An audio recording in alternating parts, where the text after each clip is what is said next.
My name is Ian Braby, and I'm a former Fort Henry Guardsman. I was part of the Guard for 6 summers, as was my brother for 7, and actually my mother was also part of the Guard, linguistic interpreters, when she was younger.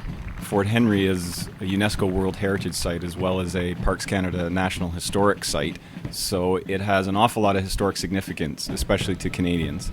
My brother Dave's actually in the Fort Henry Guard, so we just came to check it out, saw the Marines perform, do their silent routine. On special occasions, the Silent Drill Platoon, which is a section of the United States Marine Corps, comes to Kingston and performs with the Fort Henry Guard. These are real Marines. They're not like us. We're just high school students playing soldier. What's very interesting about the Marine Corps, especially the Silent Drill Platoon, is they do not perform with any other paramilitary unit except the Fort Henry Guard. So we're very honored that they do that and share their parade square with us, and we share our parade square with them. The drums, which is the Fort Henry Guard band, is not made up simply of drums. There are snare drummers that march at the front of the group. There are also tenor drummers, which are guys that spin sticks around in their hands quite a bit. There's a big bass drum in the middle, and then there's a series of fifers, which a fife is a type of flute.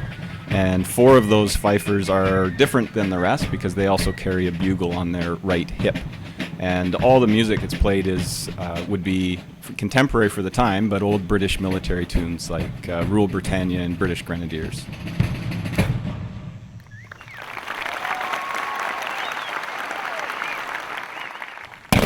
The sunset ceremony has all of the different detachments in the Fort Henry Guard performing and showing their stuff. It starts with the artillery and the drums.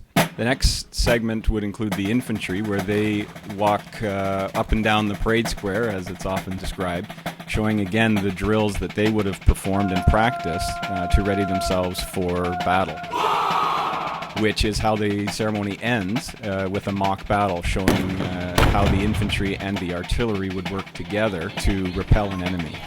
I think the highlights for people who come to Fort Henry are certainly the guided tour. That's probably where you learn the most. It's done by members of the Guard. Some days you happen to be doing training on the parade square, and some days you do guided tours all day. But certainly during the summertime, if you can see a sunset ceremony, that's also absolutely fantastic.